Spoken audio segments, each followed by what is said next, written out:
जरा सी दिक्कत आती है फौरन आदमी कुर्सी पकड़ लेता है या स्टूल पकड़ लेता है, उस पर नमाज पढ़नी शुरू कर देता है। देखो, सबसे पहले आपको कोशिश ये करनी चाहिए कि आप जमीन पर बैठकर नमाज पढ़ो।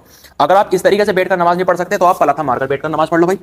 इस तरह से आप इशारों के साथ आप रुकू सजदा कर सकते हो, ऐसे आप रुकू सजदा कर सकते हो। तो अगर इस तरह से भी नहीं बैठ सकते तो आप दोनों टांगे अपनी इस तरह से किबले की तरफ को कर लो, इससे किबले की बेइज्जती भी नहीं होगी। ठीक है, आपका जो रुख है, जो सीना है, आपका जो फेस है आपका, वो किबले की तरफ को रहेगा, तो तभी तो आपकी नमाज होगी ना भाई। आप दोनों टांगे फैलाकर नमाज पढ़ लो, इस तरीके से आप रुकू सजदा कर सकते हो, इशारों के साथ आप रुकू सजदा कर लो ना। तो सबसे पहली कोशिश आप ये करो कि अगर आप खड़े होकर नमाज नहीं पढ़ सकते तो जमीन पर बैठकर नमाज पढ़ो। अगर आप जमीन पर बैठकर भी नमाज नहीं पढ़ सकते, किसी भी तरीके से टांगे फैलाकर, मोड़कर, फोल्ड करके आप किसी भी तरीके से जमीन पर बैठकर नमाज नहीं पढ़ पा रहे हो, आपको तकलीफ हो रही है, मुसीबत का सामना करना पड़ रहा है, तो उसके बाद फिर आप कुर्सी का या स्टूल का इस्तेमाल कर सकते हो।